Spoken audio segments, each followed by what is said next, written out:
Hey y'all, my name is Arthur. I'm a big and tall white guy with way too much red hair, and I identify as neurodivergent.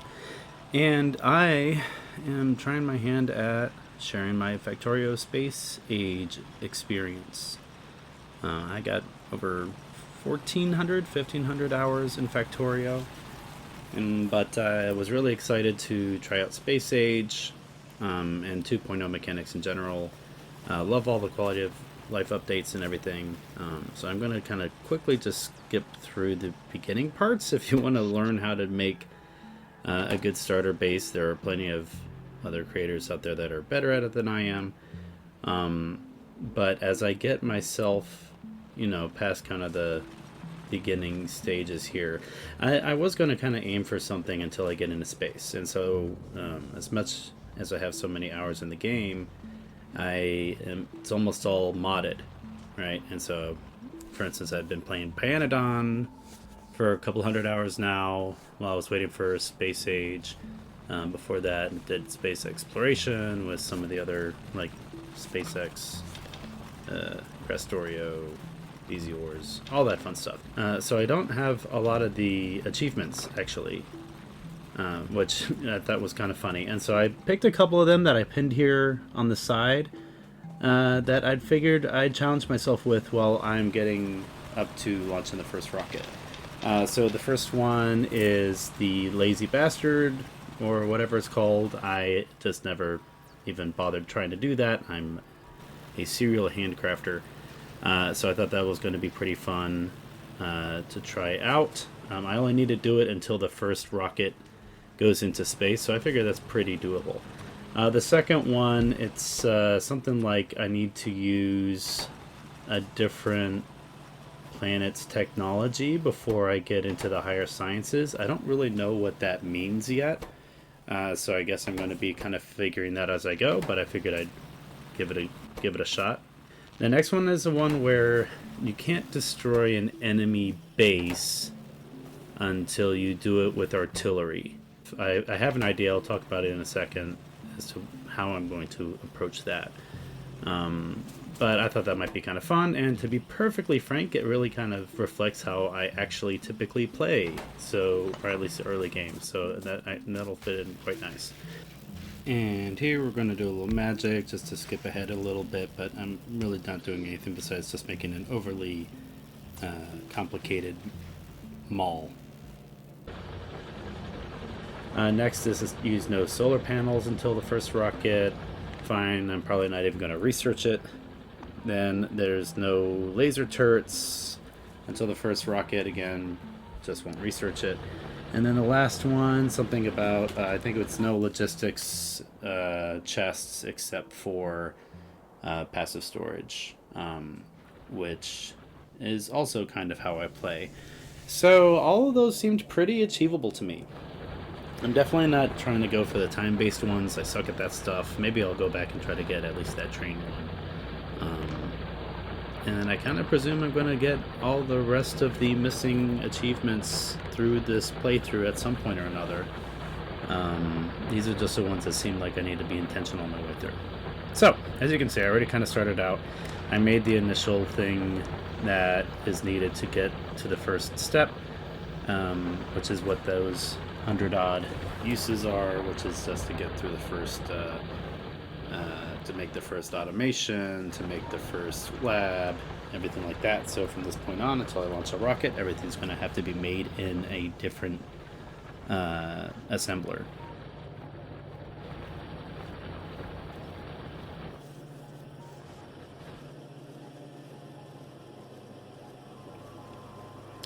So this is pretty much just a big giant mall. As you can see, I'm stuck in the middle of a freaking desert, so that's a great start. But the one change I did make to the default settings for this map is I made the starting area max size. And the reason I did that is, I mean, I play that way anyway. I hate dealing with early game biters. I'm not here to play, a first-person shooter. And so I like it a lot better when it's more like trying to branch out and expand is where the biters are more of a challenge. So that really works well for the kill them all with artillery achievement, or whatever it's called. Because I'm going to be able to kind of stake my claim for a big enough territory to fit, a pretty good sized base without having to destroy any biter nests. And then I can wall it up and kind of just protect that space from expansion, and go pretty comfortably without having to go after any spawner nests for quite a while. As I started making this, I realized that I was going to want to share this. First of all, as you can see, I don't think I quite set up the OBS correctly. Looks like I cut off the right side of the screen. Hopefully I'll remember to fix that for later recordings. I also realized that, oh right, no one can see what I'm doing, and so here I am for the probably first time ever as well, putting lights in my factory instead of working in the dark. What a novel idea. Alright, finally got myself some next stage assemblers. And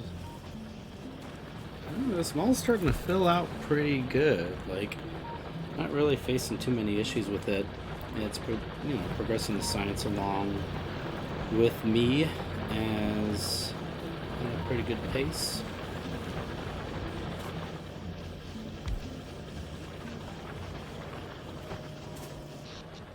Keeping up with power demands hasn't been too challenging. I mean, again, I'm making a huge pollution cloud in this desert, but as long as I can claim a big enough territory before the biters start organically expanding, that should be just fine.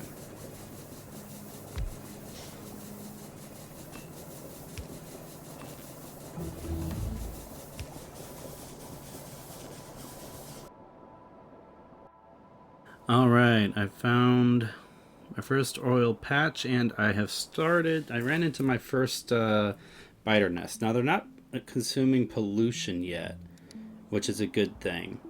But again, there's just a giant desert between me and them, so that's going to probably start pretty quick, especially since that oil field is over there. I did have a little bit of fun with the oil pipes here and the new mechanics, where I realized exactly how far away I'm allowed to do it. And then the interface very nicely told me, nope, can't do that. And then just plop a pump down and then it's fixed. So, I don't know. I never, again, 1,400 hours playing Factorio, I never understood the fluid mechanics. This is very simple and clear to understand. So, I enjoy this a lot.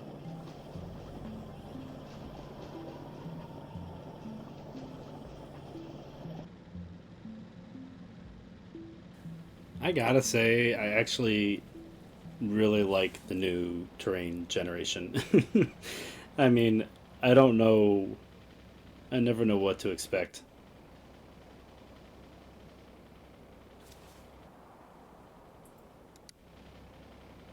So that's gonna be easy to defend.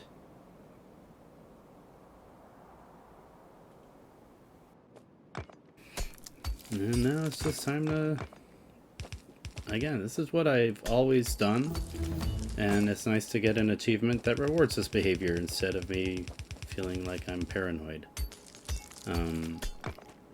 Now, most of the map, I'm actually finding the cliffs cover a decent size, but some of these longer stretches, I'm still having to kind of draw a wall all the way across. But then I'm just going to pace out turrets at just enough length to keep anyone from just chewing all the way through a wall. This isn't going to be effective against large-scale assaults, but at least in this early game, it's really just kind of more like a early detection system. Because as soon as I see a turret activating, then I know that someone's, coming up on me, and I will go set it up. Now, I've been seeing some people saying that they use the forests as natural barriers as well, and not just the cliffs. I don't get that. I've seen biters go through forests without too much trouble. They're nice for getting rid of pollution, but I'm sorry, my wall is going to take precedence. So it's either wall, cliff, or well, or water, I guess, for me.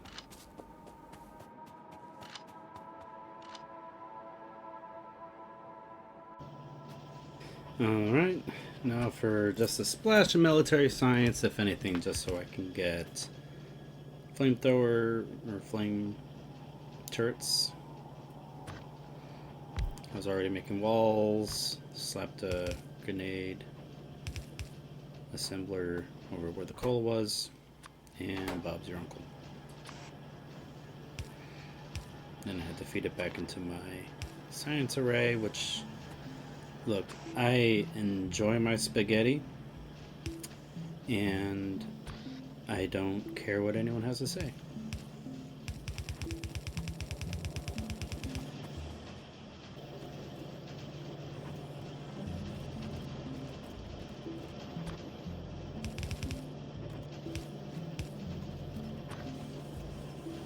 Anyway, don't worry.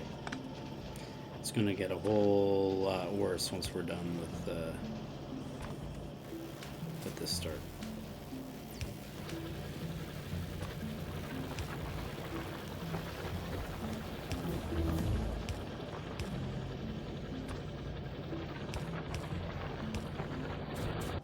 Anyway, now we got petroleum.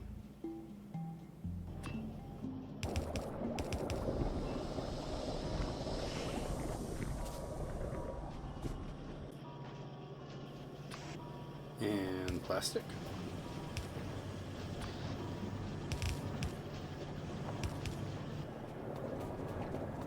And after piping some water all the way over, which did not require anything besides the initial water pump, we've got sulfur.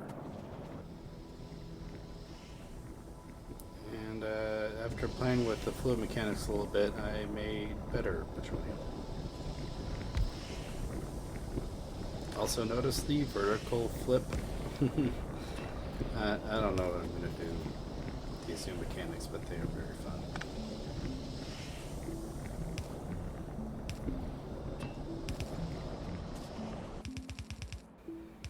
And that caps off the last of the walls, so I now have my own little bubble. And I am not going to have to worry about accidentally killing a biter nest. As you can see, I mean, the natural cliffs really kind of came through. Like, I really enjoy how this came out. Got some forest down there, so I don't think I'm going to have anything coming from the southeast for a while. Found a nice big oil patch down there, which I claimed as mine. Now, over there on the northwest is probably going to be my biggest problem. Like, these are already looking kind of gnarly. But no fear, I'm going to have flame turrets in just a minute, and I'll just throw those over by that very convenient oil patch over there. Well, thank you guys so much. This has been a lot of fun. It hasn't looked all that much different so far, but the fluid mechanics again and the map generation, I'm just super enjoying it. And I look forward to showing you all what I mean by the title of this series as we get further along.